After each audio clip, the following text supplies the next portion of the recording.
Ladies and gentlemen, good morning and welcome to Wish's Command, the Tourist Money Back Africa. 2023 will be a very difficult year for William Samoei Ruto's government. It will not be a walk in the park. He will face the most difficult time in his political career. So if you are joined this channel for the first time, hit the red button and subscribe. And for viewers, I remain humbled and very grateful for the way you have worked with this channel for all that long. I don't take it for granted. So I want us to look at the reason or the areas which are going to give William Samoei Ruto's headache in the year 2023. Some people are saying it is always important to see the glass as half full and not half empty. Lakini wakati mwingine macho yanaona kile ambacho yanafaa kuona.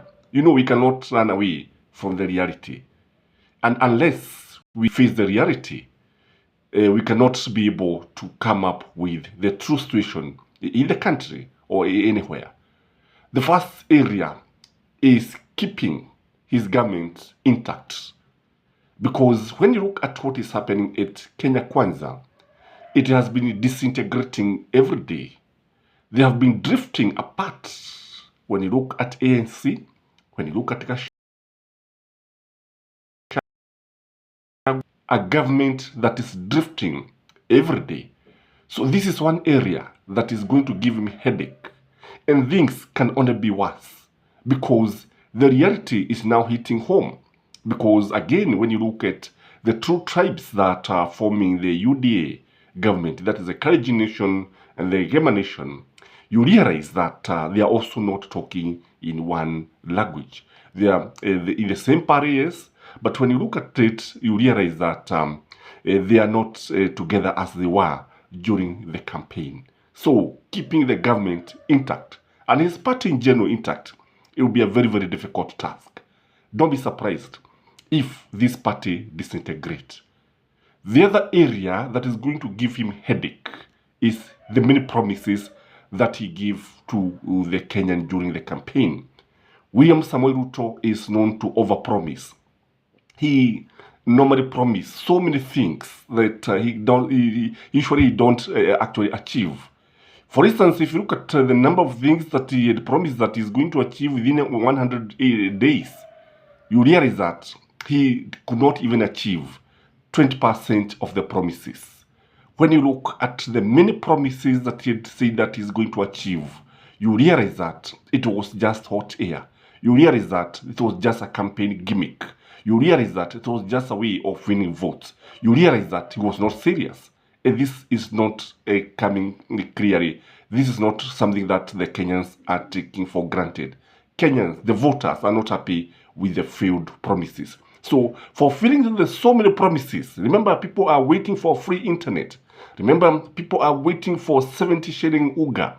But if you ask me, is this achievable? Because I believe most of these things will not be achieved. The other thing that will give him headache is the economy. You know, the economy is not growing. Truth be told, if you ask me, people are suffering. If you ask me, we have not seen much progress in the economy. Per capita income, the GDP, and you see the country's economic trajectory is not very promising. When you look at the situation, when you look at, when you compare him with Uhuru Kenyatta, you realize that the country's GDP was growing. You realize that the country realized some development. When you look at the third president of the Republic of Kenya, Mwai Kibaki, you realize that within the first term, he was able to move the economy from negative 0.2 to 7%. So the economy is going to give William Samoei Ruto's headache. And when you look at his economic advisors, when you look at people like David D, you realize that these guys were overrated because even the bottom-up economic model is not working. Even the bottom economic model looks like something that it was not well realized, something that was not planned. It was just a statement of intent, but there's nothing that is coming. There's nothing that the people can talk about.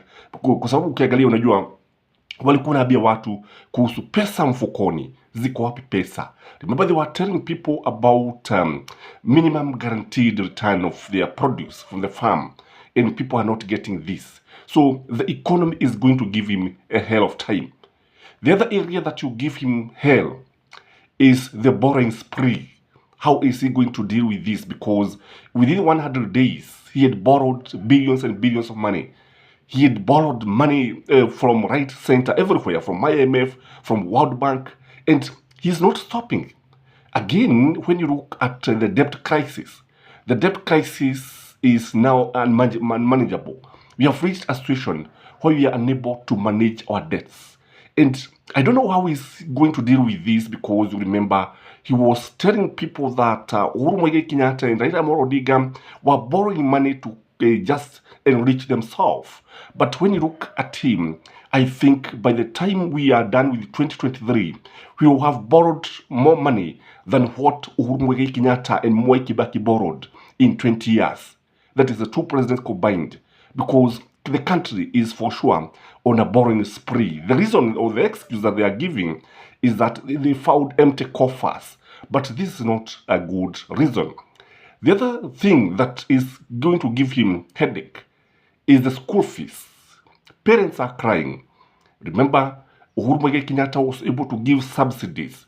Many people cannot realize that the subsidies were given because of the COVID.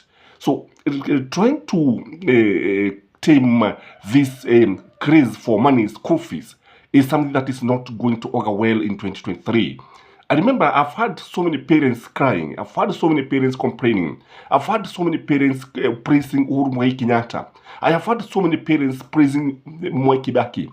A friend of mine was telling me that, which is true, because I was there, when Mwai Kibaki took over the government in 2002, around December, what happened is that in January, he was able to give free education. And more than 1 million students joined the school. Those who are loitering in the streets. So was Mwai Kibaki a genius? What miracle could he perform that this president, that is William Samuel Ruto, cannot perform? So again, when you look at Makoha would always try to protect the parents. But when you look at William Samuel Ruto's cabinet, when you look at the CS education, he is not doing anything, not saying anything. He's just allowing the school to increase fees, the school fees, the way they want. When you look at Berio Kipsang, this PS in education, he's not trying to caution the school's administration from increasing the fees. So this is something that is going to give him a hell of time, because the parents are not happy. The other thing that will give him a hell of time in 2023 is the drought crisis. This country is facing a serious drought. If you want to know, just visit Northeastern. You realize that there are some people who have lost thousands and thousands of animals. And this is the only source of livelihood. If you go to Kajiado, the Maasai, the Ma community is crying. Because you see, they had promised that they are going to buy these animals and the animals would be slaughtered. The government did not fulfill this pledge. The government did not do this. So the drought needs to be mitigated. The drought is a crisis in this country. I don't think the drought is going to end anytime soon because of what we are experiencing. The rains are failing. Even the Met Department is saying that the rains may fail, by the way. If you have been following the Met, because sometimes they are giving, these days they are giving something that is reliable. You realize that the drought is here with us.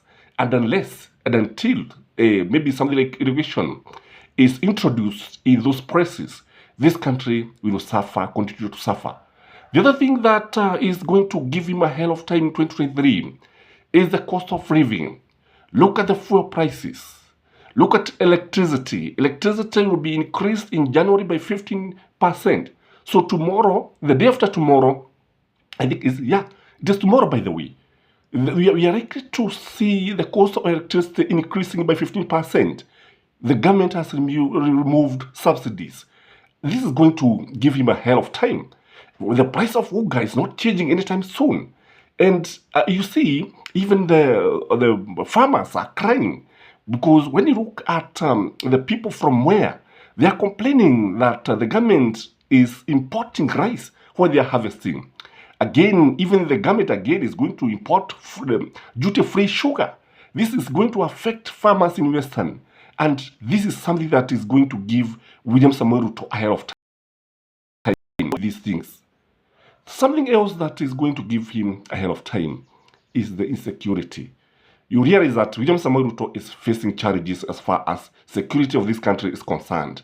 And I think even our borders need to be secured, because if he doesn't do this, because one thing that Uhuru Muigai Kenyatta did was to secure this country.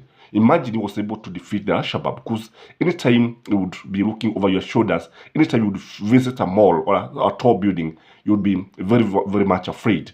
But Uhuru Muigai Kenyatta was able to face this threat and secure the nation. But William Samoei Ruto needs to keep the borders secure. I can see there are issues in Lamu. You remember the Al-Shabaab, the body forest issues. He needs to smoke. And even in his home county, that is Kule Bomet and Kule Barigo, those terrorists, because they are terrorists, or whether they are cattle rustlers, they are also terrorists. He needs to tame them. And again, there is also the issue of keeping the nation united. The national integration is an issue that is very, very important, because as we talk now, the country is hopelessly divided. There are those who are seeing Raila Amolo Odinga as the people's president. There are those people who are finding it very difficult to call William Samoei Ruto the president of the Republic of Kenya. And I think he needs to reach out to Azimio and see how he is going to unite this nation. I don't know what you think, because if you ask me, I can tell you 2023 will not be a walk in the park. This is Kashi Skyman, the tallest man in Black Africa. I wish you a happy 2023. May God grace guide you. May you be protected. May you have good health. And may you achieve all your dreams. Have a blessed day. Bye-bye.